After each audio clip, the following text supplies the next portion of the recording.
नमस्कार दर्शकों, मैं एस्ट्रो स्नेहा शर्मा आप सभी का दशा महादशा प्रोग्राम में हार्दिक अभिनंदन करती हूँ।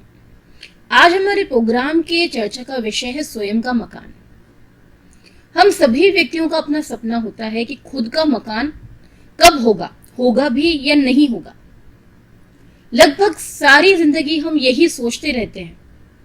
जिनके पास स्वयं का मकान है वो सोचते हैं कि हम इसके अलावा भी कोई संपत्ति जोड़ सकें। जिनके पास स्वयं का मकान नहीं है वो भी हमेशा यही सोचते रहते हैं कि हमारा अपना मकान कब होगा। देखिए, पैतृक संपत्ति की बात की जाए अगर, तो वो संपत्ति जो है वो आपके पिता की है या फिर उनके पुरखों की है जिन्होंने आपको दी है, तो वो कहलाएगी पैतृक संपत्ति। यहाँ पर स्वयं की संपत्ति क्या है? स्वयं की संपत्ति वो संपत्ति है जो आपने अपनी मेहनत से बनाई हो, वो होती है आपकी स्वयं की संपत्ति। यानी यहाँ पर हम बात करें पैतृक मकान की, तो यहाँ पर पैतृक मकान आपका स्वयं का नहीं कहलाएगा, वो कहलाएगा यहाँ पे आपके पिता का मकान। हम क्या बोलेंगे यहाँ पर, वो पैतृक संपत्ति हमें प्राप्त हुई है, ना कि हम यहाँ पर ये बोलेंगे कि वो स्वयं की संपत्ति है। एक स्वयं का मकान होना, दूसरा पैतृक हमें प्राप्त होना, दोनों में यहाँ पर फर्क है। मकान के रूप में हम यहाँ पर बात करें तो यहाँ पर अलग अलग योगों का निर्माण होता है, हमारी जन्म पत्रिका में भी और हमारी हस्तरेखा में भी, क्योंकि दोनों का मूल तो क्या है, वह सेम ही आना है। इसी वजह से हमें हमारी पैतृक संपत्ति प्राप्त होगी या फिर हम स्वयं का मकान बनवाएंगे या हमारा कोई रिश्तेदार हमारे लिए मकान के रूप में संपत्ति को छोड़कर जाएगा, या फिर हमारे भाग्य में कभी स्वयं का मकान है ही नहीं। इन सभी विषयों के ऊपर आज हम हमारे प्रोग्राम में चर्चा करने जा रहे हैं। सबसे पहली बात की जाए भूमि की, मकान की, प्रॉपर्टी की। प्रॉपर्टी के रूप में बात करें तो उसका स्वामी कौन है? मंगल ग्रह है। तो सबसे पहले, क्योंकि मंगल क्या है? भूमि का, मकान का कारक ग्रह। तो कारक ग्रह को ही सबसे पहले हम लेते हैं हमारे हाथ के रूप में। अगर हमारी हथेली में मंगल पर्वत से की स्थिति, हमारी हथेली में मंगल पर्वत की स्थिति अगर शुभ है, मंगल कैसी स्थिति में?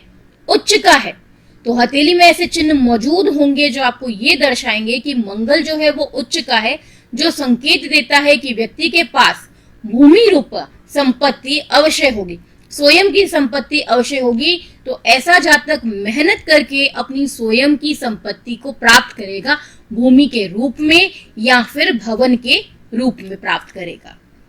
मंगल यहाँ पर साहस का भी है, तो ऐसा व्यक्ति अपने स्वयं के बलबूते पर मकान का निर्माण करेगा। अब हम ऐसे योग की बात करते हैं हमारी हथेली के अंदर जिसके निर्माण की, जिससे हमें ये पता चलता है कि हम अपने मकान को बनवाएंगे या बना बनाया मकान लेंगे। तो देखिए, चंद्रमा और शनि पर्वत से निकलती हुई रेखाएं अगर भाग्य क्षेत्र पर चली जाए, तो यानी भाग्य रेखा की ओर जाए, भाग्य क्षेत्र तक पहुंच जाए, या फिर बात की जाए चंद्रमा और शनि से निकलने वाली रेखाएं जीवन रेखा तक भी चली जाए, तो ऐसा व्यक्ति जो है वो बना बनाया मकान लेगा, कंस्ट्रक्शन नहीं करवाएगा। यानी पहले जमीन ले उसके बाद उस पर मकान बनवाए, तो ऐसा बिल्कुल भी नहीं है। वो बना बनाया मकान यहाँ पर खरीदेगा। जैसे कई व्यक्तियों का सवाल होता है, हम भूमि लेंगे या बना बनाया मकान लेंगे? तो अगर ऐसी रेखाएं मौजूद है हथेली के अंदर में, तो ये चीज तो निश्चित रूप से पता चल जाती है कि जातक क्या करेगा, बना बनाया मकान ही खरीदेगा। और बना बनाया मकान के साथ साथ मकान वो कैसा होगा? वेल फर्निश्ड होगा, उसमें उसको फर्निशिंग करने की जरूरत बिल्कुल भी नहीं पड़ेगी। तो ऐसा मकान उस व्यक्ति को मिलेगा, वो ऐसा मकान अपने लिए खरीदेगा। हथेली के अंदर में जो हमारी भाग्य रेखा है और जो हमारी मस्तिष्क रेखा है, उससे मिलकर अगर कोई त्रिकोण बनता है, तो वो जिस भी आयु के वर्ष में त्रिकोण बन रहा होगा, तो वो समय होगा व्यक्ति के मकान के खरीदने का, यानी उसकी संपत्ति में विस्तार का। पुरानी संपत्ति में फेर बदल करके वो क्या करेगा? नई संपत्ति को बनाएगा। यानी ये हो सकता है कि वो अपनी कुछ ऐसी संपत्ति को बेचे जिसके बाद वो कोई दूसरी संपत्ति बनाए मकान रूप में, या अपना कोई प्लॉट बेचे जिससे वो मकान खरीदे, या मकान बेचकर अपने लिए दूसरा मकान खरीदे। तो यानी पुरानी संपत्ति में फेर बदल कर नई संपत्ति को लेना और उसका विस्तार करना, यानी उसका मूल्यांकन जो होगा नई संपत्ति का, वो पुरानी संपत्ति के कंपेयर में ज्यादा होगा। यानी जितने में उसने बेची होगी अपनी पुरानी संपत्ति, वो संपत्ति जो अब वो बनाने जा रहा है मकान रूप में, उसकी वैल्यूएशन कंपैरेटिवली ज्यादा होगी, यानी उसका विस्तार होगा। ये हमें यहाँ पर पता चलता है। अपनी मेहनत से मकान का निर्माण करना भूमि के ऊपर, यानी कि व्यक्ति क्या करे, भूमि पहले ले, उसके बाद उसके ऊपर मकान का निर्माण करवाए। तो ऐसे कौन से योग होते हैं? तो देखिए, मंगल और शुक्र पर्वत का यहाँ पर महत्वपूर्ण रोल होता है, महत्वपूर्ण भूमिका निभाते हैं यहाँ पर मंगल और शुक्र पर्वत। यहां पर यदि रेखाएं निकलती हुई भाग्य क्षेत्र की ओर चली जाए, या फिर ये दोनों मिलकर ही क्या करें, यहां पर जो रेखाएं जा रही है वो एक तरीके से रेखाओं पर भी त्रिकोण मौजूद हो, तो ये उत्तम सुख सुविधा से लय मकान देता है व्यक्ति को। यानी वो ऐसा मकान बनवाएगा जिसमें ऐसी कोई सुविधा ना हो जो व्यक्ति के जीवन में मौजूद नहीं हो, यानी वो इतना भव्य मकान का निर्माण करवाता है। ऐसे भवन की प्राप्ति होना जिसमें पत्नी का सहयोग हो, यानी पत्नी को भवन रूपी यहाँ पर संपत्ति की प्राप्ति होना पैतृक रूप से, यानी पिता के द्वारा बेटी को मकान मिलना। अब ये किस तरीके से पता चलेगा? हमारी हस्तरेखा से। तो देखिए, ये इस प्रकार पता चलता है हमारे अंगूठे से। हमारे अंगूठे के पास से जाने वाली, यानी इस तरफ से अगर कोई डेढ़ रेखा जा रही है, यानी एक रेखा, उसके बाद उसके नीचे उससे थोड़ी सी कम लंबाई ली हुई रेखा, अगर डेढ़ रेखा जा रही है अंगूठे के पास से, तो ऐसे में जो कन्यापुत्री है, पुत्री को अपने पिता के द्वारा संपत्ति रूपी मकान की प्राप्ति होगी। तो उसका जो मकान उसको प्राप्त होगा वो होगा किसके द्वारा? अपने पिता के द्वारा। तो इसको यूं समझ लीजिए कि उस कन्या का जो पति है उसको किसके द्वारा लाभ हुआ? अपनी पत्नी के द्वारा। और पत्नी को संपत्ति किससे प्राप्त हुई? अपने पिता के द्वारा। तो ये रेखा यहाँ पर दर्शाती है कि पत्नी के द्वारा मकान की प्राप्ति होना जो कि पिता के द्वारा दिया गया हो। एक और ऐसे लक्षण के बारे में जानेंगे हम जो ये बताता है कि एक से ज्यादा मकान के योगों के बारे में। मंगल क्षेत्र बहुत ही ज्यादा अच्छी स्थिति में हो, उसके बाद में यहाँ पर शनि क्षेत्र भी मजबूत हो, भाग्य रेखा भी बहुत ज्यादा सुदृढ़ हो, और वहां पर छोटे छोटे ट्रायंगल्स बन रहे हो, यानी कि त्रिकोण बन रहे हो, तो ऐसे में ये दर्शाता है यहाँ पर कि व्यक्ति के पास एक से अधिक मकान होंगे या फिर मकान के अलावा भूमि संपत्ति भी मौजूद होगी। ऐसा ही एक लक्षण और है जहां पर यह बात पता चलती है कि व्यक्ति अपनी संपत्ति को हार गया। अपनी संपत्ति को, मकान रूपी संपत्ति को प्राप्त करने के लिए उसने बहुत प्रयास किया अपने जीवन में, लेकिन आखिर में उसे कुछ भी नहीं मिला। उसकी सारी संपत्ति भूमि रूपी चली गई। तो कैसे पता चलेगा इसके बारे में? तो देखिए, हमारी हथेली में राहु क्षेत्र से निकलती हुई रेखा मंगल क्षेत्र में अगर प्रवेश कर जाती है, किसी अशुभ चिन्ह का यहाँ पर हमको प्राप्त हो जाता है कि कोई अशुभ चिन्ह यहाँ पर बना हुआ है, मल्टीपल रेखाएं काट रही है एक दूसरे को, या फिर जाल का चिन्ह यहाँ पर मौजूद मिल जाए, और व्यक्ति हमसे आकर ये बात कहे कि उसका कोर्ट केस चल रहा है, तो ये देखते ही हमें सीधा पता चल जाएगा कि ये कोर्ट केस व्यक्ति जीतने वाला नहीं है, जो कि इससे मकान से संबंधित चल रहा है, या फिर अपना परिवार से हिस्सा प्राप्त करने के लिए ये व्यक्ति कोर्ट केस लड़ रहा है, तो वो हारेगा ये पक्का है। क्योंकि वहां पर जाल अगर मिल जाता है तो वो केस यहां पर हार जाएगा और अपनी संपत्ति को खो देगा। तो ऐसे में उसका मकान उसे नहीं मिलेगा।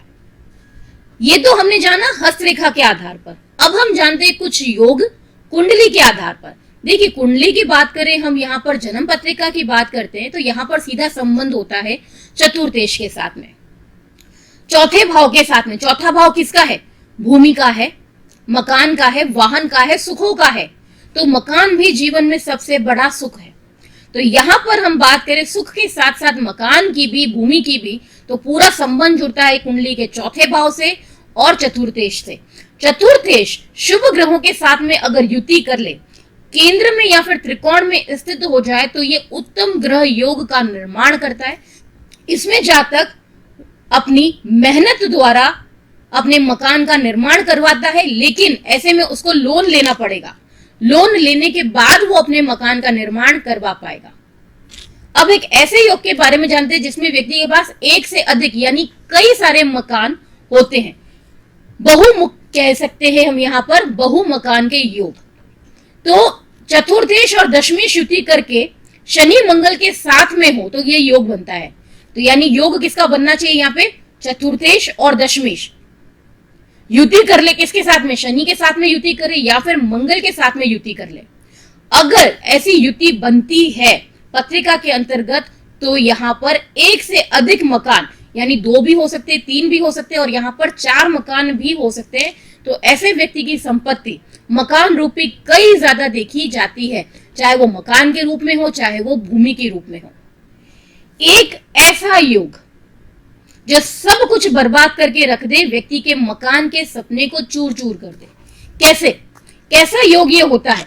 तो इसको ऐसे समझिएगा, चतुर्थेश अगर कुंडली के 12वें भाव में चला जाए, पाप ग्रहों के साथ दृष्ट हो या फिर युति कर ले, तो व्यक्ति के जीवन में मकान का सुख आ भी जाए तो वो अपनी संपत्ति का नाश स्वयं अपने हाथों से करेगा। कोई गलत डिसीजन लेके हो सकता है अपना घर गिरवी रख दे, उस लोन को वापस वो चुका ही नहीं पाए और उसका मकान कोई और कब्जा ले। कई बार ऐसी स्थिति में देखा जाता है उसके अपने रिश्तेदार ही फ्रॉड करके उसके मकान को हथिया लेते हैं। तो एक तरीके से बात की जाए, ये मकान संबंधित सबसे दुर्भाग्यशाली योग है कुंडली में। कुछ स्थितियों में ऐसा भी देखने को मिलता है, डिपेंड करता है जातक की कुंडली के ऊपर। व्यक्ति का स्वयं का मकान था लेकिन फिर भी किराए के घर में रह रहा है। अब कारण क्या? मकान में रहता हूं, मेरा रहने का मन ही नहीं करता है, मन अशांत हो जाता है बिल्कुल, इसीलिए मैं किराए के मकान में जाके रह रहा हूं। ऐसी भी समस्या यहाँ पे देखने को मिलती है। बार बार घर खरीद रहे लेकिन बेचना पड़ रहा, मन को संतुष्टि आ ही नहीं रही है। यानी व्यक्ति के जीवन में मकान का सुख होते हुए भी व्यक्ति उस सुख को प्राप्त नहीं कर पा रहा है। तो ये कुछ योग मैंने आज अपने प्रोग्राम में आपको बताए हैं। ऐसे कई सारे योग जो है वो मौजूद है हस्तरेखा विज्ञान में भी और हमारी ज्योतिष में भी, कि मकान से संबंधित योग, चाहे वो हस्तरेखा हो चाहे हमारा ज्योतिष विज्ञान ही क्यों ना हो, ऐसे कई सारे योग मौजूद हैं जो यह बतलाते हैं कि आपका स्वयं का मकान होगा या नहीं होगा, होगा तो किस आयु में होगा। अब किस आयु में आपको ये प्राप्त होगा, किस समय पे ये प्राप्त होगा, ये तो आपकी हस्तरेखा देखने के बाद ही पता चलेगा और दूसरा आपकी जन्म पत्रिका देखने के बाद ही पता चलेगा।